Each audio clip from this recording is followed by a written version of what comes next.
My kids think their mom is a hero. They believe she died saving someone's life in a moment of bravery. The truth is, she didn't. The truth is, I lied to them to protect her image. And every day since, that lie has been eating me alive. Throwaway account for obvious reasons. 2 years ago, I became a single father overnight. My wife, my high school sweetheart, the mother of our 2 children, died in what my kids think was a tragic, heroic accident. I told them their mom rushed into traffic to pull a little girl to safety, and in doing so, she was struck by a car. It's the kind of story you read in feel-good news articles. An ordinary person sacrifices themselves to save a stranger. My daughter, who's 10, cried so hard when I told her, but later she said through her sobs how proud she was of her mommy's bravery. My son, who's 7, didn't fully understand at first. A week later, he asked if mommy got a medal in heaven for what she did. I remember smiling weakly and telling him, "Of course she did, buddy." I've reinforced that lie with all the acting skill I have, holding back my own tears of grief, anger, and guilt. I'm not proud of it, but at the time I felt it was the only thing I could do. The real story of how their mother disappeared from our lives is not something I ever wanted them to carry. I wanted to preserve the image of the woman I thought I knew, the woman they deserved to remember, rather than burden them with the ugly truth. They were so young, so fragile. Losing their mother suddenly was hard enough. To lose her again in a different way felt unthinkable. So I invented a hero. I transformed my wife's exit from our lives into a noble sacrifice, hoping it would soften the trauma for the kids. I even half convinced myself it was a kind of truth. After all, she did sacrifice seeing them grow up, just not for the reasons I told them. The reality? Their mom didn't die saving a child. She's not resting in some martyr's grave, fondly remembered by the lives she supposedly rescued. She's actually out there somewhere, very much alive. She left us. 2 years ago, my wife walked out on our family. She didn't die at all. She chose to abandon me and the kids, running off to start a new life that didn't include us. I'll never forget that night. It was a Tuesday. I came home from work and found the kids in front of the TV, eating cereal for dinner. Confused, I went looking for my wife. Instead, I found a letter on our bed. No, a note, barely a paragraph long. In it, she wrote that she was sorry, but she couldn't do this life anymore, that she felt trapped and unhappy and had to leave. She said she'd found someone else who made her feel alive, and she hoped one day we'd forgive her. Just like that, with a few cruelly casual lines on paper. She was gone. No goodbye to the kids. Nothing. I was in shock, in a panic. I remember my hands shaking, the paper crumpling as I gripped it. I read it over and over, hoping I was misunderstanding. I checked the closet. Her suitcase and a bunch of her clothes were gone, drawers half empty. She really left. In a daze, I fumbled for my phone and tried calling her. It went straight to voicemail after one ring. Maybe she turned it off, or maybe she blocked me. I texted, begging her to talk to me, pleading for some explanation, but those messages just sat unread. Out of sheer desperation, I even phoned her closest friend to ask if she knew anything. Her friend sounded as stunned as I was. If she was lying to cover for my wife, I couldn't tell. It was like my wife had evaporated, leaving only that horrible note behind. No forwarding address, no hint of where she went, nothing. She was just gone. In the weeks that followed, I held on to a flicker of hope that she might at least reach out about the kids. Something. Anything. But it never happened. She never called to check on them, never sent a letter or even a birthday card. It was like we'd ceased to exist for her. That silence hurt almost as much as the day she left. My first thought after the shock was, how the hell do I explain this to our children? Our daughter was old enough to feel the full brunt of her mom walking out. Our son would be heartbroken and confused. How could I tell them that their beloved mother decided we weren't enough for her? That she tossed us aside like an old toy she didn't want anymore?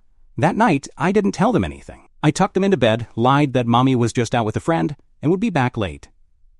Then I went to the kitchen and then broke down. I sobbed harder than I ever have in my life, an ugly, gut-wrenching cry that I had to muffle into a towel so the kids wouldn't hear. I felt rage, betrayal, and overwhelming grief all at once. I punched the countertop so hard, I split my knuckles. I cursed her name out loud. How could she do this? How could she do this to them?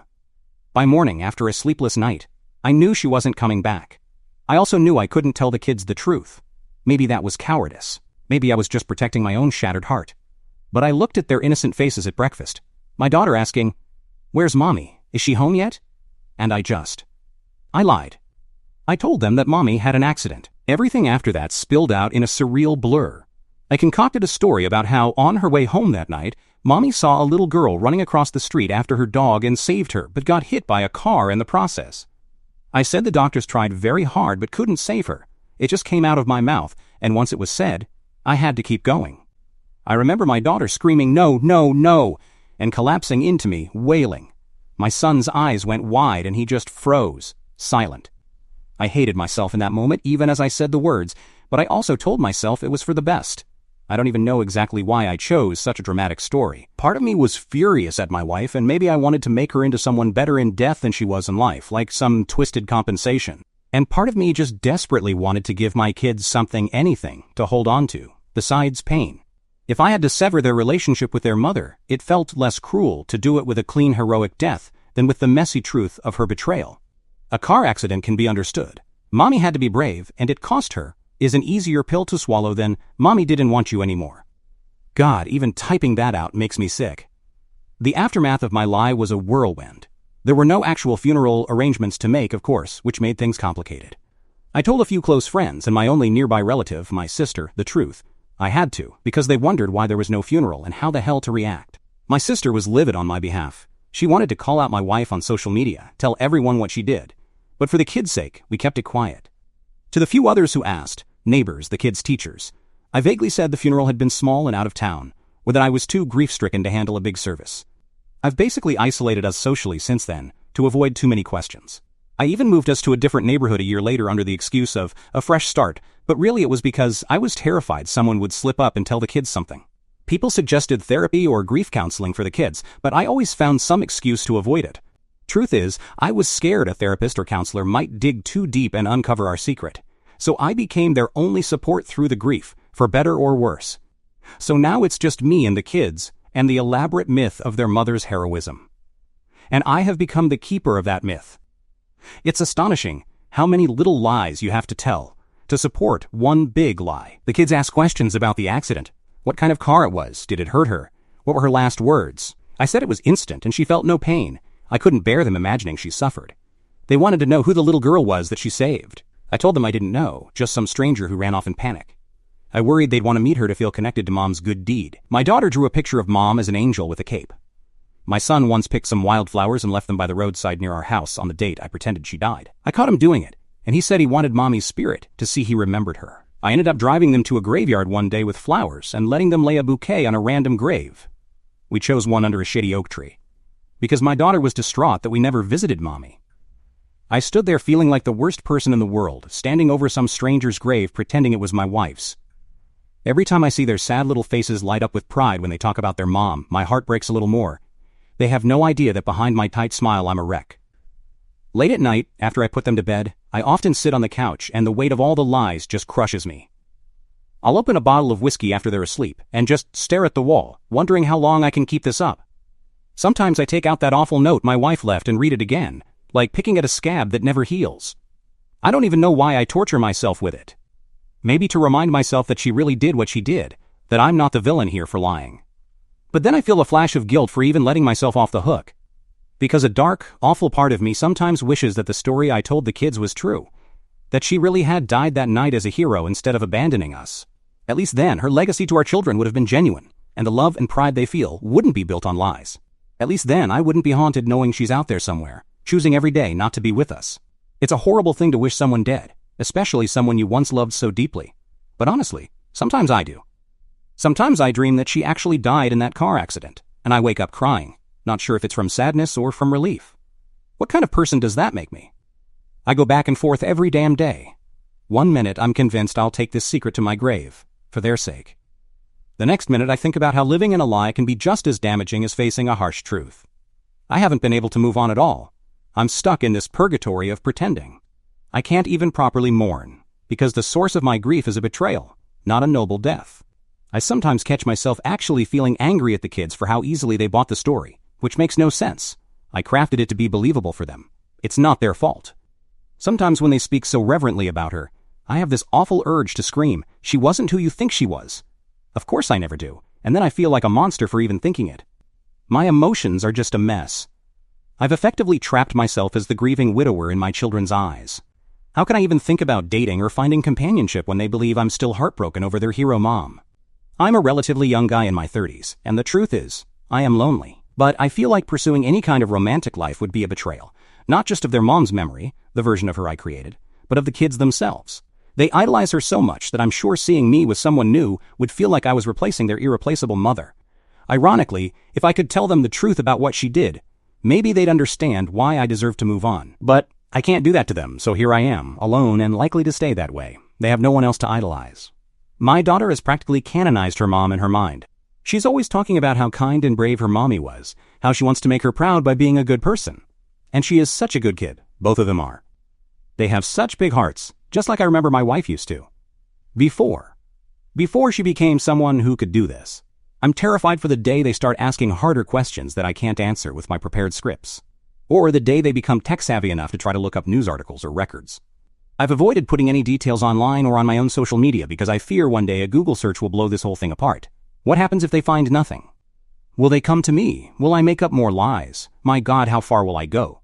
Sometimes I justify that maybe by the time they're old enough to really dig, they'll also be old enough to handle the truth. But that thought scares me even more.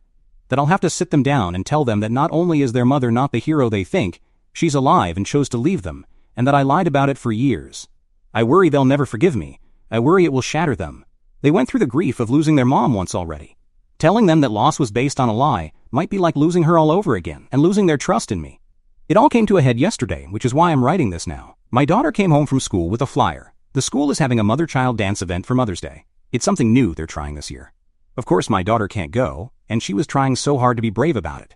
I half offered to ask if her aunt, my sister, could go with her instead, so she wouldn't feel completely alone. But she just gave me a sad little smile and shook her head. She said maybe she could go and just hold a photo of mom or something. I lost it after she went to her room. Not in front of her, thank God, but later that night, after they fell asleep, I broke down crying. I cried for my little girl who will never have her mom at those dances. And I cried because of this twisted situation where she still idolizes the woman who essentially abandoned her. I cried because I felt angry at my wife for putting us here, and angry at myself for perpetuating it. This is the first time I've let any of this out. I have no one in my life I can truly talk to about it. My sister knows the basics, but even she doesn't know how much it's eating me up inside. I always tell her I'm handling it, and we don't speak of my wife much. I'm too ashamed to admit to anyone else the web of lies I spun. So here I am, pouring my heart out to internet strangers because I don't know what else to do. I'm not really looking for advice or absolution. I think I just needed to finally tell the truth somewhere. Even if I'm still a coward in my real life, at least here I can say it. My kids think their mom died heroically, but she didn't. I lied. I'm scared my lie is eventually going to hurt them, but I'm still too much of a coward to tell them the real truth. TLDR. I told my kids their mother died saving a child, and they believe she's a hero. In reality, she abandoned our family, and I lied to protect them from that painful truth. Now I'm trapped in this lie and it's tearing me apart. Update 1 to 1 week after original. First off, I want to thank everyone who commented or messaged me after my original post. I was not prepared for the volume of responses and the overwhelming support and tough love I received. To be honest, I almost deleted the post right after hitting submit, thinking it was a mistake to spill my guts online, but I'm glad I didn't. Reading your insights and encouragement over the last week has been, well, it's been a lot to process, but in a good way. I've spent years feeling completely alone with this secret. To have strangers validate my feelings, or even challenge my perspective in a compassionate way, has been eye-opening. A common piece of advice I got was that I should consider telling my kids the truth sooner rather than later, or at least preparing for that day. Trust me, I've always known deep down that the lie couldn't hold forever. I just kept pushing that reckoning down the road. Some of you pointed out that every year I wait, the betrayal could feel worse for them. That hit hard, because it's exactly what I fear. I haven't told them yet. Let me be clear about that. It's not the kind of thing you can just blurt out on a random Tuesday evening. But for the first time since all this happened, I've started seriously thinking about how I might do it, and when. A few days after my post, I sat down with my sister, their aunt, after the kids were asleep. I basically unloaded everything I'd been holding back from her, the depth of my guilt, my fears about the future, all of it. I even showed her some of what I wrote, without the internet part. We had a long, emotional conversation. There were a lot of tears. She admitted that after my wife left, she had been so angry on my behalf and protective of the kids that she never really pushed me on whether lying was the right move. She just accepted it and went along. But she told me she's worried about me, that I've been stuck in this dark place. She urged me to consider therapy for myself, and eventually for the kids. And I actually went. It's still early, but I had my first session with a therapist 3 days ago. I was terrified walking in. I've never done therapy before. Opening up to a professional stranger felt different than typing into the void of Reddit. I basically spent the first half just recounting everything. My wife leaving, the lie I told, how I've managed it since. I was bracing for the therapist to judge me, but instead she just listened, and then we talked about the toll this has taken on me. One thing she said that stuck with me was that I've experienced a trauma too different from my kids' trauma, but a trauma nonetheless, and I haven't allowed myself to heal from it because I've been consumed by maintaining this facade. She gently suggested that a big step toward healing for all of us might be to start being honest, at least with the people I trust. I haven't worked out the specifics yet, but I booked another appointment to keep working through it. Now, about the Mother's Day dance event I mentioned, I ended up not allowing my daughter to attend. After thinking it over, and reading some replies urging me to protect her from what could be a very hurtful experience, I decided it was best if we avoided it entirely. I called the school and told them we had a family emergency, and neither of my kids would be in that day. Maybe that was extreme, but I just couldn't bear the idea of her sitting alone on the sidelines while other kids twirled with their moms. Instead, my sister and I arranged a special day for both kids. We took them to the zoo. My daughter loves the zoo, and then had ice cream and a picnic at the park. We didn't frame it as a replacement for the dance or anything, just a fun family mental health day. For the most part, it worked. They had a good time, and there were moments I saw genuine smiles and laughter, which felt like a win. But later that night, after we got home, I found my daughter curled up in her bed, quietly crying. She tried to brush it off, but I sat down and gently asked her what was on her mind. She finally admitted, "I really missed Mom today." I held her as she cried herself to sleep, whispering that I missed Mom too. It took everything in me not to break down right there with her. In that moment, I think I made a decision. I can't keep doing this to her, to them. I haven't worked out when or how, but I know I need to tell them the truth one day. Not now. Not while they're this young and raw. But I'm starting to think that before my daughter becomes a teenager, before the resentment and confusion that can come with adolescence set in, I need to have that awful conversation. Maybe in a year or two, when she's in middle school, I don't know. The thought of it still makes me feel sick and terrified, but also oddly relieved, like I can see a possible end to this purgatory. I also wrestled a lot with what to tell them exactly. A few people suggested I don't necessarily have to dump the whole ugly truth at once. Maybe I could start by saying I recently discovered that the accident story was mistaken, or that I found out their mom is alive. Something to at least shift her from dead hero to absent but alive, and then later explain the leaving part. I'm not sure if half-truths are the way to go. Lying more doesn't sit well, but I get that the full story might be too much to handle all at once. This is the kind of thing I need to work through with my therapist and maybe a child psychologist when the time comes. The kids themselves are doing okay, all things considered. It's the end of the school year, and they're busy with their activities.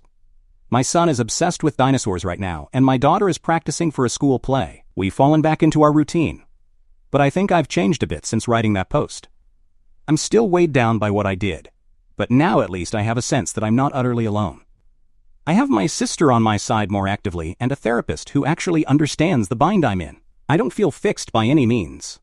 Hell, I haven't even scratched the surface of my deeper issues yet, but I feel like maybe I've taken the first step out of the cave I've been living in.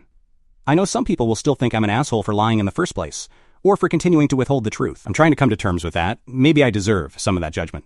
But my focus is on my kids, and trying to minimize any further damage to them. They've been through enough. No matter what, I'm going to keep being the best dad I can be. In the meantime, I'll keep inching toward making this right, however and whenever I can. I don't know when I'll have the courage to actually follow through, but I wanted to update to let those who cared know that I'm working on it. No TLDR for this update, just taking it day by day. Update 2 to 3 months after original. I never expected to be back here with an update like this. Honestly, I thought my next post would be a year or more down the line, after I had figured out how to carefully tell my kids the truth. But life came at us fast and hard. Buckle up, because I still feel like I'm in a whirlwind. My wife came back. She just showed up. A couple of weeks ago, I got an email from an address I didn't recognize.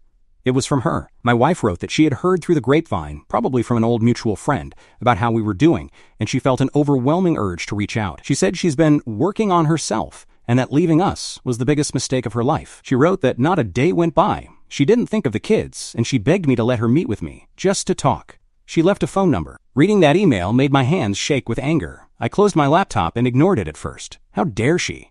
After 2 years of silence, 2 years after she sneaked off into the night, leaving a goddamn note, she thinks she can waltz back and say, "Oops, my bad?" I didn't reply. I showed it to my sister, who practically had steam coming out of her ears. She told me she'd support whatever I decided, but strongly cautioned me to think of the kids first. I spent a sleepless night after that, debating what to do. Part of me wanted to tell my wife to go to hell and never contact us again. Another part, and I hate to admit this, felt this twisted hope or curiosity. Like, is she really sorry? Does she actually want to be a mother to them now? And if so, what do I do?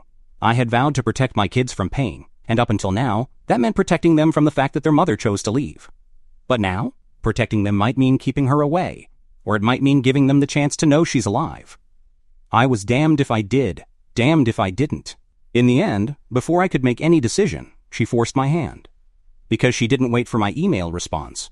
She showed up at my house this last Saturday. It was mid-morning. The kids and I were in the living room, still in our pajamas, having a lazy weekend cartoon session. The doorbell rang. I wasn't expecting anyone, and through the frosted glass I thought I saw a silhouette that made my heart leap in a weird way. I told the kids to stay on the couch and went to answer, and there she was. My wife. In the flesh, standing on my doorstep, visibly shaking.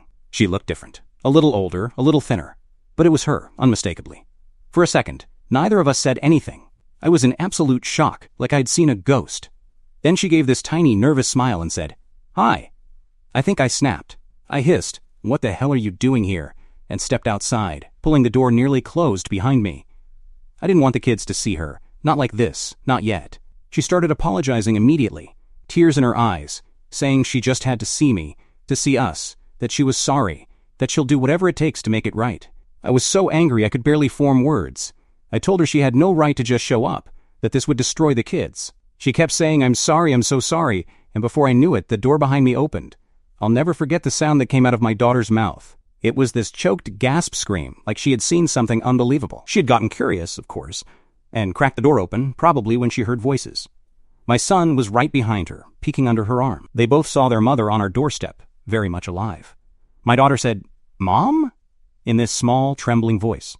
I whirled around to see her face just frozen in shock and starting to crumple. My son, who was younger, actually smiled at first and yelled, "Mommy," like he'd just gotten the best surprise ever. He ran forward before I could stop him. My wife crouched down, bursting into tears, and hugged him tightly, saying, "Oh, my baby boy," over and over. I was still in the doorway, feeling like I was made of stone, unable to react in time. Everything happened in a split second. My daughter suddenly started sobbing and screaming all at once. She was shouting, "You're not dead, Mom?" and then turned to me with a look that I can only describe as pure betrayal. I can still hear her voice echoing in my ears. "Daddy, what is this? What is happening?" She looked so hurt and confused. It was like watching her heart break in real time, and it was because of me. Because of my lie. My son was just crying and holding on to his mom for dear life, not fully understanding, just emotionally overwhelmed. My wife was sobbing too, saying, I'm here," kissing the top of his head and reaching out a hand toward our daughter, who backed away like she was terrified. I tried to speak, to say something, anything.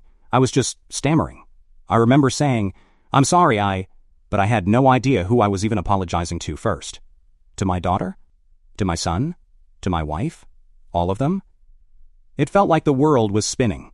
The whole time, I was aware of neighbors who might hear or see this scene, and a part of me even thought absurdly, if someone calls the cops about a screaming kid, what the hell am I going to say? It was just chaos. I don't know how to convey the mix of emotions in that moment. My daughter's world was crashing down. My son was experiencing a confusing kind of joy and shock. My wife looked remorseful and devastated, but also desperate and relieved to be holding her children. And I was standing there, watching the entire foundation of our lives crumble. I finally got my son to let go of her for a second and gently guided him and my daughter back inside. My wife followed us in. We were all crying. The kids were clinging to me on the couch while my wife sat on the coffee table a few feet away, pleading softly through tears, trying to explain herself. I was just numb, rubbing my kids' backs and trying to process a million things at once. That's pretty much where we are right now. It's been a couple days since that scene at the door. I wish I could tell you we've started to sort things out, but truthfully, it's a giant mess. My daughter is not speaking to me at all at the moment. She won't even look at me. She locks herself in her room except to go to school, and I can hear her crying at night. My son is confused and clingy. He doesn't understand why his sister is so upset. He's just happy mommy's back, I think, and keeps asking if she's staying. As for my wife, she's still here. Not in the house, no way, but she's staying at a hotel in town. We've told the school that there's a family emergency affecting the kids. I'm trying to get an emergency appointment with a family therapist or psychologist who can help us navigate this. I know I can't handle this alone. This is way beyond my pay grade as a dad. We've had one sit-down conversation with the kids where the basic truth came out, that mommy left, and daddy lied about it. I tried to explain that I only lied to protect them, but that feels so hollow right now. My daughter basically yelled, "You're not my hero, daddy," which cut me to the bone. My son doesn't really get the complexity. He's just latched onto the fact that mommy is here now. I haven't decided what comes next. Do I try to reconcile with my wife for the kids' sake? I don't even know if I want that, or if I can ever forgive her myself. Do I co-parent with this person who hurt us so badly? How do I rebuild trust with my children? There are so many emotions and no clear path.